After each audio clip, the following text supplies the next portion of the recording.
नमस्कार दोस्तों, स्वागत है आपका एक बार फिर से आपके अपने YouTube चैनल पर। और आज की इस वीडियो में हम बात कर रहे हैं आरआरबी एनटीपीसी की जो वैकेंसी है ग्रेजुएट लेवल की।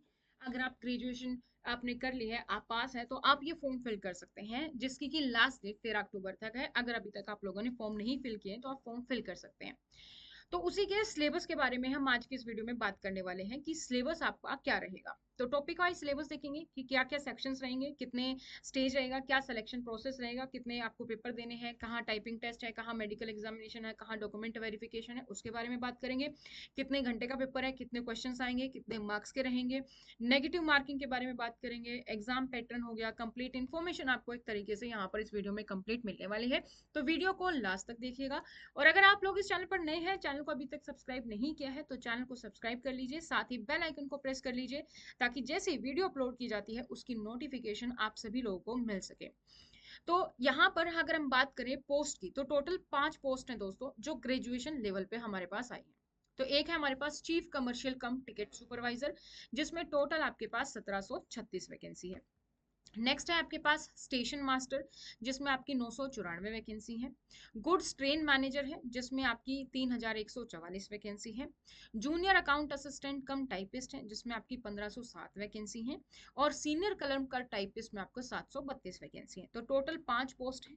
और वैकेंसी की बात करें, नंबर ऑफ वैकेंसी, तो हमारे पास है 8113 टोटल वैकेंसी आपको यहाँ पर देखने को मिल रही है। अब बात करें कि किस तरीके से आपका सिलेक्शन होगा, थोड़ा सा अगर हम आइडिया देखें कि सिलेक्शन प्रोसेस क्या रहेगा, तो सबसे पहला जो पोस्ट है गुड्स ट्रेन मैनेजर, इसमें आपकी जो पे लेवल रहेगी वो तो आपका रहेगा 7 पे कमीशन के अकॉर्डिंग, पे मैट्रिक्स के अकॉर्डिंग। पांचवा आपका जो लेवल है वो यहाँ पर आपका रहेगा। दो पेपर आपके होंगे सीबीटी, एक आपका होता है स्क्रीनिंग बेस्ड, ठीक है, आपको ये क्लियर करना होता है, पासिंग बेस्ड आप इसको मान सकते हैं। सेकंड आपका क्वालिफाइंग नेचर होता है। तो सीबीटी 1, फिर उसके बाद सीबीटी 2 है। और उसके बाद सीधा आपका डॉक्यूमेंट वेरिफिकेशन होगा, कोई टाइपिंग टेस्ट नहीं, कोई कंप्यूटर बेस्ड एप्टीट्यूड नहीं, कुछ नहीं होगा इसमें। सेकेंड हमारा है जूनियर कलर कम टाइपिस्ट, और थर्ड पर हमारा है जूनियर अकाउंटेंट असिस्टेंट कम टाइपिस्ट। ये जो दोनों पोस्ट हैं, जूनियर सीनियर कलर और जूनियर अकाउंटेंट कम टाइपिस्ट की, इन दोनों का भी आपका जो पे मैट्रिक्स रहेगा वो आपका 5वां पे मैट्रिक्स रहेगा, पे मैट्रिक्स अकॉर्डिंग 5वें लेवल पर। सीबीटी स्टेज में अगर हम बात करें, तो आपके दो पेपर होंगे अगेन, यहाँ पर भी सीबीटी 1 और सीबीटी 2 रहेगा आपका। इसमें आपका जो है टाइपिंग टेस्ट के बाद आपका जो सीबीटी टेस्ट होगा, उसके बाद आपका होगा टाइपिंग टेस्ट, दोनों ही पोस्ट में, सीनियर क्लर्क में भी और जूनियर अकाउंट में भी। उसके बाद आपका डॉक्यूमेंट वेरिफिकेशन आता है।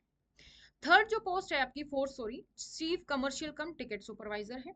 ये इसमें आपका पे लेवल रहेगा 6 दोस्तों। तो 7 पे कमीशन के अकॉर्डिंग जो पे मैट्रिक्स है, उसमें आपका छठा जो पे लेवल है वो आपका यहाँ पर रहेगा।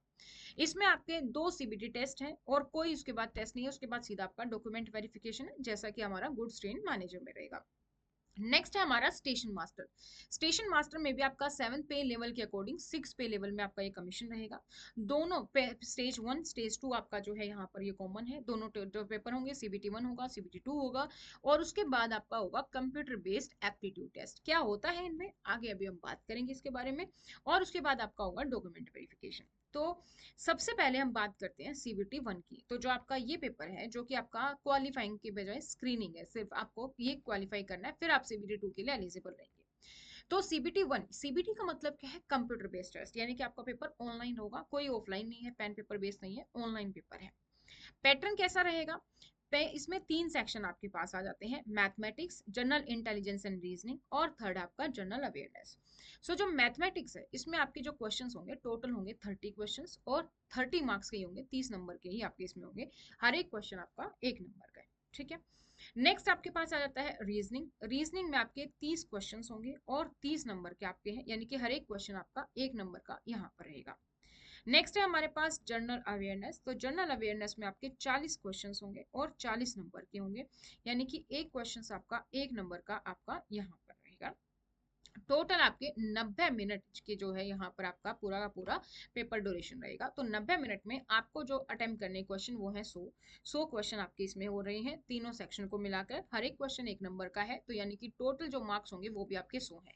जब आप ये पेपर क्लियर कर लेंगे तो आप सीबीटी 2 के लिए एलिजिबल होंगे। ये आपका पासिंग है, इसमें आपको पास होना है और फिर सीबीटी 2 में आप बैठ सकते हैं। इसके मार्क्स आपके फाइनल में नहीं जुड़ेंगे, ठीक है। सिर ये क्लियर करने के बाद अब आ जाते हैं आप सीबीटी 2 पर। सीबीटी 2 में भी आपके सेम सेक्शंस रहेंगे, बस आपके क्वेश्चंस का लेवल थोड़ा बढ़ जाएगा। तो इसमें भी 3 सेक्शन है, मैथमेटिक्स है, जनरल इंटेलिजेंस एंड रीजनिंग है और जनरल अवेयरनेस है। इसमें आपका जो टाइमिंग है सेम टाइमिंग रहेगा 90 मिनट, यानी कि 1 घंटा 30 मिनट का आपको जो है समय यहाँ पर दिया जा रहा है। लेकिन जो आपके नंबर ऑफ क्वेश्चंस हैं वो यहाँ पर आपके बढ़ जाते हैं। तो मैथ से जो आपके क्वेश्चन रहेंगे वो रहेंगे आपके टोटल 35, यानी कि 35 क्वेश्चन है, 35 नंबर के ही रहेंगे। रीजनिंग में आपके अगेन 35 क्वेश्चन होंगे, 35 नंबर के आपके यहाँ पर रहेंगे। और जनरल अवेयरनेस की अगर हम बात करें तो आपके 50 क्वेश्चन हैं और 50 नंबर के ही आपके यहाँ पर क्वेश्चन रहेंगे। ठीक है, जनरल अवेयरनेस में 50 क्वेश्चन 50 नंबर के, तो टोटल आपके 120 क्वेश्चन हो जाते हैं। और ये 120 क्वेश्चन आपके 120 नंबर के आपके यहाँ पर ये अटेम्प्ट होंगे। ठीक है, तो ये आपका सीबीटी 2 टेस्ट है, ये आपका क्वालिफाई आपको करना होगा, ये आपके मार्क्स फाइनल में जुड़ेंगे। अब सिलेबस की अगर हम बात करें तो मैथमेटिक्स के सिलेबस की सबसे पहले बात कर लेते हैं। तो पहला जो सेक्शन हमारा मैथ का, उसमें कौन कौन से टॉपिक्स रहेंगे? नंबर सिस्टम होगा, डेसिमल होगा, फ्रैक्शंस है, एचसीएम एलसीएम है, ratio and proportion, percentage, mensuration, time and work, इसके अलावा time and distance, simple and compound interest, profit and loss, elementary algebra, geometry and trigonometry, elementary statistics, ये आपके 14 से 15 topic आपके मैथमेटिक्स के हैं। नेक्स्ट है आपका रीजनिंग, यानी कि general intelligence and reasoning syllabus की अगर हम बात करें तो इसमें आपका एनालॉजी होगा, completion of number and alphabetical series होगा, कोडिंग एंड डिकोडिंग इसमें आएगा, आपका मैथमेटिकल ऑपरेशंस आएगा, सिमिलरिटीज एंड डिफरेंसेस के बारे में यहाँ पर होगा, रिलेशनशिप्स, एनालिटिकल रीजनिंग और सिलोजिज्म, ये आपका यहाँ पर रहेगा। इसके अलावा जंबलिंग है, Venn diagrams, puzzle, data sufficiency, statement, conclusion, statement, course of action, decision making, maps, interpretation of graphs, ये आपका रीजनिंग का सिलेबस रहेगा। उसके बाद आता है आपका जनरल अवेयरनेस, यानी कि एक तरीके से जीके एंड जीए का पोर्शन आ जाता है आपका। इसमें आपकी current events of national and international importance, current affairs आपको पढ़नी है, कम से कम लास्ट के 6 महीने के करंट अफेयर्स आपको पढ़नी है एग्जाम से पहले। गेम्स एंड स्पोर्ट्स के बारे में आपको पता होनी चाहिए, जैसे अभी पैरा ओलंपिक्स हुए, क्रिकेट है, जो है फीफा आता है, इस तरीके के इवेंट जो भी आते हैं वो आपको सब पता होने चाहिए। Art and culture of India के बारे में पढ़ेंगे, इंडियन लिटरेचर के बारे में पढ़ेंगे, monuments and places of India, general science and life sciences, ये आपको 10th क्लास तक की पढ़नी है। History of India and freedom struggle के बारे में पढ़ेंगे, physical social and economic geography of India and world के बारे में आपको पता होना चाहिए।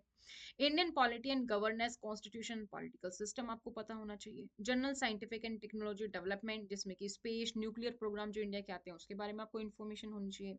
यूएन एंड अदर इंपॉर्टेंट जो वर्ल्ड ऑर्गेनाइजेशन है उसके बारे में आप पढ़ेंगे। Environmental issue concerning India and world and large, ये सब भी आप यहाँ पर देखेंगे। Basics of computer, computer application, उसके बारे में आप पढ़ेंगे।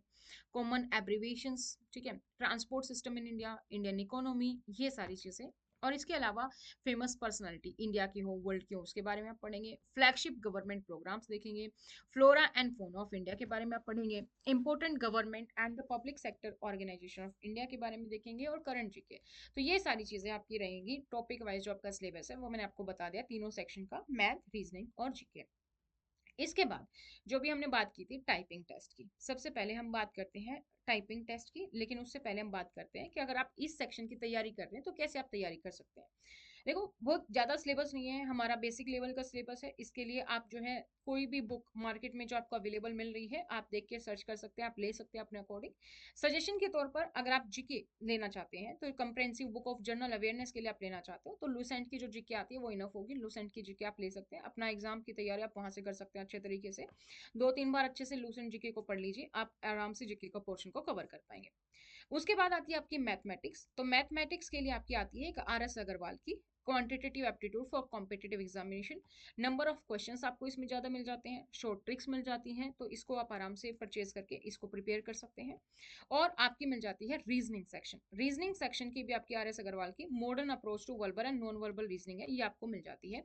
ये बुक्स आप परचेज कर सकते हैं और आप आराम से अपनी तैयारी शुरू कर सकते हैं। दोस्तों, इसकी अगर आपको परचेज करने में कोई प्रॉब्लम हो रही हो, ऑनलाइन ऑर्डर कर सकते हैं, या फिर अगर आपको कोई पैसों की दिक्कत है तो आप गूगल पर जाएंगे और इन बुक्स की जनरली है ना आपको पीडीएफ भी आराम से मिल जाती है, तो आप पीडीएफ से भी पढ़ सकते हैं। ठीक है, कोई दिक्कत नहीं है, पीडीएफ आप सर्च करेंगे मिल जाएंगी। नहीं मिल रही तो कमेंट सेक्शन में बताइए, हम आप लोग के लिए वो पीडीएफ सर्च करके आपको लिंक प्रोवाइड कर देंगे, आप वहां से पढ़ सकते हैं। ठीक है, अब बात करते हैं पेपर में नेगेटिव मार्किंग की। तो हाँ, नेगेटिव मार्किंग होगी। नेगेटिव मार्किंग है आपकी 1/3, और जैसा मैंने आपको पहले बताया जो आपका फर्स्ट स्टेज सीबीटी है वो आपका स्क्रीनिंग नेचर का है। उसके बाद जो पर्सन विद हैंडीकैप है उनके लिए रिलैक्सेशन है, उनको जो टाइम मिलेगा एग्जाम ड्यूरेशन वो आपको उनको मिलती है 120 मिनट की।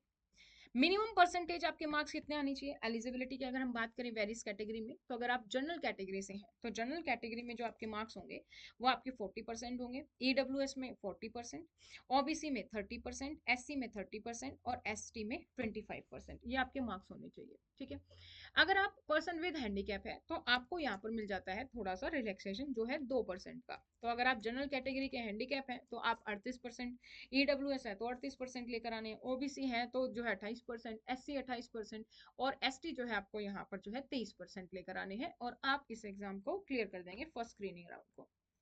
उसके बाद जो हमारा है टाइपिंग स्किल टेस्ट, तो टाइपिंग स्किल टेस्ट हमारा किस किस के लिए है, सीनियर क्लर्क कम टाइपिस्ट के लिए है और जूनियर अकाउंटेंट असिस्टेंट कम टाइपिंग, दो पोस्ट के लिए हमारा टाइपिंग टेस्ट है। तो जब आपका सीबीटी 1 और सीबीटी 2 हो जाएगा उसके बाद आपका टाइपिंग स्किल टेस्ट होगा। टाइपिंग स्किल टेस्ट आपका क्वालिफाइंग नेचर है और इसमें जो आपकी स्पीड होनी चाहिए वो आपकी होनी चाहिए 30 वर्ड्स पर मिनट इंग्लिश में और हिंदी में आपकी होनी चाहिए 25 वर्ड्स पर मिनट, ये आपकी होनी चाहिए। आपकी जो टाइपिंग टेस्ट है उसमें कोई एडिटिंग टूल नहीं मिलेगा, कोई स्पेल चेक फैसिलिटी नहीं मिलेगी, तो आपकी स्पीडिंग जो है अच्छी होनी चाहिए, आपकी टाइपिंग बिना किसी मिस्टेक के अच्छी होनी चाहिए। पर्सनल कंप्यूटर पे ली जाएगी, पीसी पर होगा, तो आपके पास लैपटॉप है, डेस्कटॉप है, आप इस पे अपनी प्रिपरेशन स्टार्ट कर सकते हैं। काफ़ी सारी वेबसाइट्स हैं जो आप सर्च करेंगे, गूगल पर टाइप करेंगे तो आपको बहुत सारी वेबसाइट्स मिल जाएंगी जहां पर अपने टाइपिंग टेस्ट की तैयारी कर सकते हैं। फिर भी अगर आपको कोई दिक्कत आ रही है कि कौन सी वेबसाइट पे जाएं, कौन सी बेस्ट है, कौन सी एक्यूरेट है, कहाँ से चेक करें, कमेंट सेक्शन में कमेंट कर दीजिएगा, उस पर भी एक वीडियो मिल जाएगी, उसमें सारी वेबसाइट के लिंक मैं आपको प्रोवाइड कर दूंगी। नेक्स्ट है हमारा जो आरआरबी एनटीपीसी का कंप्यूटर बेस्ड एप्टीट्यूड टेस्ट, वो किसके लिए है, अगर आप जो है स्टेशन मास्टर के लिए अगर आपने फॉर्म फिल किया है तो कंप्यूटर बेस्ड एप्टीट्यूड टेस्ट जो है वो आपको देना होगा। ये आपका क्वालिफाइंग मार्क्स इसमें जो होंगे, तो आपको जो टी स्कोर है वो कम से कम कितना होना चाहिए, 42 मार्क्स का आपका जो है होना चाहिए। ठीक है, तो 42 मार्क्स आपके यहाँ पर होने चाहिए। सीबीटीए टेस्ट में जो आपके क्वेश्चन आंसर होंगे options only in Hindi and English ही होंगे और इसमें आपकी कोई नेगेटिव मार्किंग नहीं होगी, तो 42 मार्क्स आपके कम से कम यहाँ पर होने चाहिए। लास्ट जो आपका स्टेप आता है वो आता है आपका डॉक्यूमेंट वेरिफिकेशन का, तो जिसने सीबीटी क्लियर कर लिया, जिसने टाइपिंग टेस्ट क्लियर कर लिया जिस भी पोस्ट में एलिजिबल है, जिसने सीबीएटी टेस्ट क्लियर कर लिया जिसमें भी पॉसिबल है, तो उसके बाद आपका डॉक्यूमेंट वेरिफिकेशन का आता है और ये आपका लास्ट स्टेज है और यहाँ पर आपका जो है सिलेक्शन हो जाता है। तो ये था दोस्तों पूरा प्रोसेस जहाँ मैंने आपको बता दिया है कि अगर आप ग्रेजुएट लेवल की पोस्ट के लिए अपियर कर रहे हैं तो किस तरीके से आपको जो है आपका एग्जाम पैटर्न रहेगा, आपका सिलेक्शन क्राइटेरिया क्या रहेगा, कितना जो है कितने नंबर के क्वेश्चंस आएंगे, कितने मार्क्स का पेपर होगा, सारी चीजें हमने डिटेल में डिस्कस कर ली है। इसके बाद भी अगर आपके मन में कोई भी सवाल है इन वैकेंसीज को लेकर, आप कमेंट सेक्शन में कमेंट कर सकते हैं और कोई वैकेंसी के बारे में अपडेट चाहते हैं तो वो भी आप कमेंट सेक्शन में कमेंट कर सकते हैं। ये सीरीज आपको कैसी लग रही है वो भी आप हमें कमेंट सेक्शन में कमेंट करके बता सकते हैं, कोई वीडियो में सुधार चाहते हैं तो। आज की इस वीडियो में इतना ही, फिर मिलेंगे नई जानकारी के साथ, नई वैकेंसी के साथ, तब तक बने रहिए हमारे चैनल पर, सब्सक्राइब कीजिए, वीडियो को लाइक कीजिए और शेयर करना ना भूलिए।